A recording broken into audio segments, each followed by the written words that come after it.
श्री राम विजय वाटिका में शंखनाद समिति का आयोजन। 25 अगस्त को निकलेगी 5000 महिलाओं की कलश यात्रा। उज्जैन मक्सी रोड पवासा स्थित शीतल स्कूल के पास श्री राम विजय वाटिका में शंखनाद समिति द्वारा 7 दिवसीय शिव महापुराण कथा का आयोजन किया जा रहा है। इस दौरान कथा पांडाल में भूत प्रेतों की बारात निकाले गए। इसके पश्चात शिव पार्वती की वरमाला और भावपूर्ण विदाई का प्रसंग भी जीवंत किया गया। कथा में शुक्रवार को गणपति जन्मोत्सव मनाया जाएगा। यह कथा प्रतिदिन दोपहर 1 से शाम 4 बजे तक आयोजित की जा रही है। कथा संयोजक आनंद सिंह खींची और कोषाध्यक्ष लोकेंद्र सिंह गौड़ ने बताया कि कथा 24 अगस्त तक चलेगी। कथा विश्राम के अगले दिन 25 अगस्त को पवासा, पांड्या खेड़ी, नीमनवासा और शंकरपुर क्षेत्र की संयुक्त विशाल शोभा यात्रा व कलश यात्रा निकाली जाएगी। इस यात्रा में 5000 से अधिक महिलाओं को जोड़ने का लक्ष्य रखा गया है। इस बृहद धार्मिक आयोजन को सफल बनाने में शंखनाद समिति के साथ महिला मंडल की रंजना राजपूत, मधु यादव, संगीता शेरे, कुसुम तोमर, नेहा जायसवाल, ललिता दुर्नावत, रजनी कल्पना परिहार और अनीता जायसवाल सहित बड़ी संख्या में श्रद्धालु व क्षेत्रवासी सक्रिय रूप से जुटे हुए हैं। उज्जैन में शिप्रा नदी के तट पर स्थित प्राचीन ऋणमुक्तेश्वर महादेव मंदिर से वीर गोगादेव के निशान स्वरूप छड़ियों का चल समारोह निकाला। ऋणमुक्तेश्वर मंदिर के महंत महावीर नाथ प्रमुख रूप से शामिल रहे। चल समारोह भैरवगढ़ रोड स्थित मां बगलामुखी धाम मंदिर पहुंचाकर इसका समापन हुआ। आयोजन में भरतरी गुफा के गादीपति योगी पीर महंत रामनाथ और महंत महावीर नाथ 251 बटुक सहित 100 से अधिक संत महंत साथ शामिल हुए। बालिकाओं ने अखाड़े ने शस्त्र प्रदर्शन किया। समापन भंडारा हुआ जिसमें 500 से ज्यादा लोगों ने सहभागिता कर प्रसादी ग्रहण की। महंत महावीर नाथ ने बताया कि बुधवार शाम 5:40 के करीब निशान छड़ियां शामिल की गई। इस दौरान पूजन के बाद यात्रा शुरू हुई। पिपली नाका सहित प्रमुख मार्गों से होते हुए बगलामुखी धाम तक पहुंची। इस दौरान अखाड़ा परिषद अध्यक्ष महंत रामेश्वर दास व महंत विशाल दास जीप में सवार थे। इंदौर से आए आदिवासी दल ने नृत्य प्रस्तुत किया। यात्रा जी और गोगा जी महाराज विशेष करके देखा जाए तो गुरु महाराज गोरखनाथ जी के शिष्य थे वो।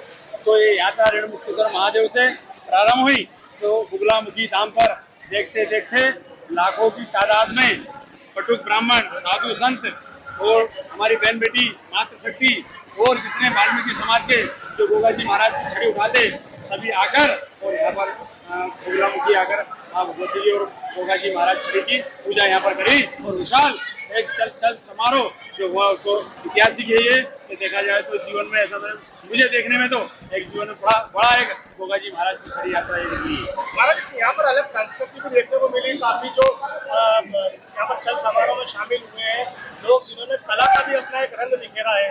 देखो ये भारत देश है। इस भारत देश में हम लोग ऐसे देश में रहते हैं जैसे सोने की चिड़िया। वहाँ पर कला की तो कमी नहीं है। एक से एक प्रकार की कला है वहाँ पर। तो कला दिखाने का सबको अधिकार और सब दिखा रहे हैं। यहाँ पर कला आप देख रहे हो कितना आनंद आया इस कला का।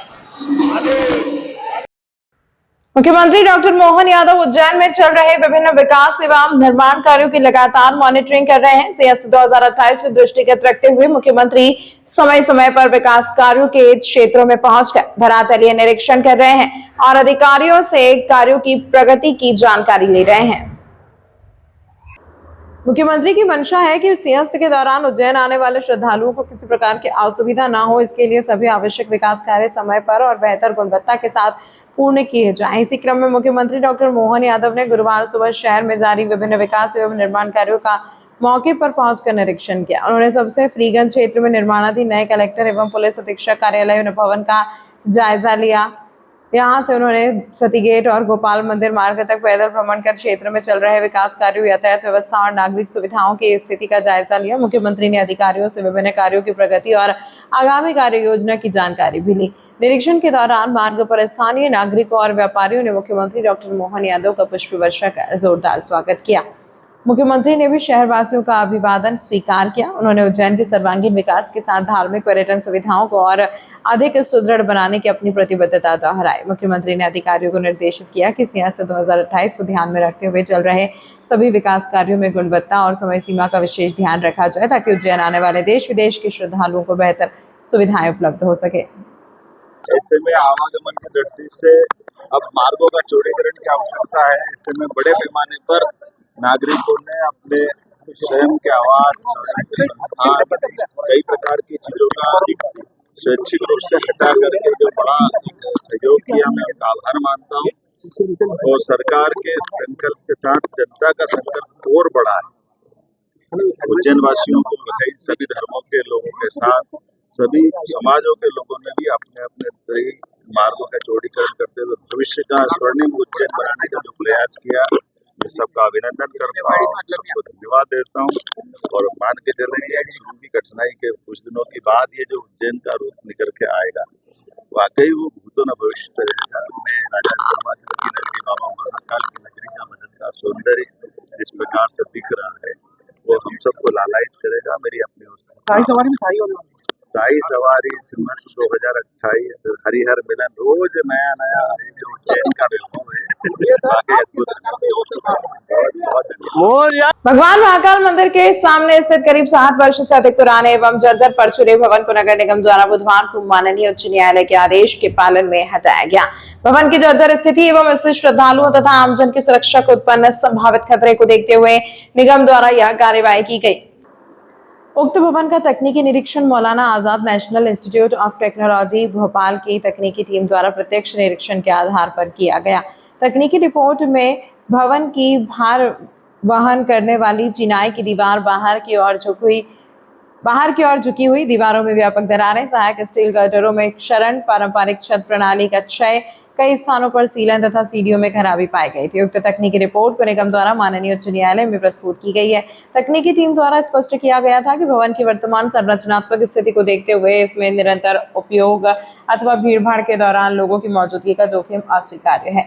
यह भवन लगभग 60 वर्ष पुरानी पारंपरिक भार वहन करने वाली पत्थर की संरचना है। भगवान महाकाल की सवारी एवं अन्य प्रमुख धार्मिक आयोजनों के दौरान बड़ी संख्या में श्रद्धालु की मौजूदगी रहती है।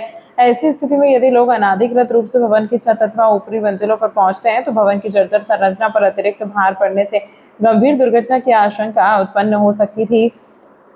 नगर निगम आयुक्त अविनाश मिश्रा के निर्देश अनुसार कार्यवाही की गई। इस दौरान अधीक्षण यंत्री प्रमोद मालवीय, भवन अधिकारी राजकुमार राठौर, भवन निरीक्षक सौम्या चतुर्वेदी, निगम की रिमूवल गैंग तथा पुलिस प्रशासन की टीम मौके पर मौजूद रहे। संबंधित अधिकारी द्वारा बताया गया कि शहर में जर्जर एवं दुर्घटना की दृष्टि से संवेदनशील भवनों को चिन्हित कर आवश्यक कार्यवाही की जा रही है ताकि श्रद्धालुओं, नागरिकों एवं आमजन की सुरक्षा सुनिश्चित की जा सके। विशेष रूप से सिंहस्थ 2028 एवं भगवान महाकाल की सवारी जैसे बड़े धार्मिक आयोजनों को ध्यान में रखते हुए भीड़भाड़ वाले क्षेत्रों में सुरक्षा व्यवस्था को और मजबूत किया जा रहा है।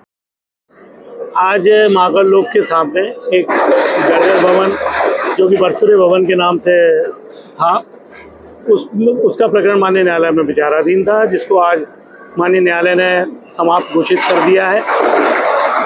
इस भवन की जर्जर स्थिति को देखते हुए मैंने भोपाल से भी इसकी रिपोर्ट प्राप्त की गई थी। उन्होंने भी इसको व्यक्तिगत श्रेणी में बता दिया था और वो रिपोर्ट माननीय न्यायालय को सबमिट की गई। माननीय न्यायालय के समक्ष प्रस्तुत किए जाने के बाद आज प्रकरण को समाप्त किया गया है। चूँकि यहाँ पे 3 सवारी निकल चुकी है, अगली सवारी भी है और हर सवारी में भीड़ निरंतर बढ़ती रहती है, इसके दृष्टिगत रखते हुए प्रकरण समाप्त होते ही इसको हटाने की कार्रवाई की जा रही है। क्या प्रस्तावित है बनना है यहाँ पर? हाँ, यहाँ से स्मार्ट सिटी द्वारा एक रोड बनाया जा रहा है, यूडीए द्वारा भी एक रोड बनाया जा रहा है, जो कोऑर्डिनेशन रोड है, जिससे ट्रैफिक को निकलने में, जनता को निकलने में काफ़ी सुविधा होगी। उसी को दृष्टिगत ये सब काम किए जा रहे हैं। निगम और प्रशासन, पुलिस भी है, निगम भी, सभी यहाँ पे मौजूद है।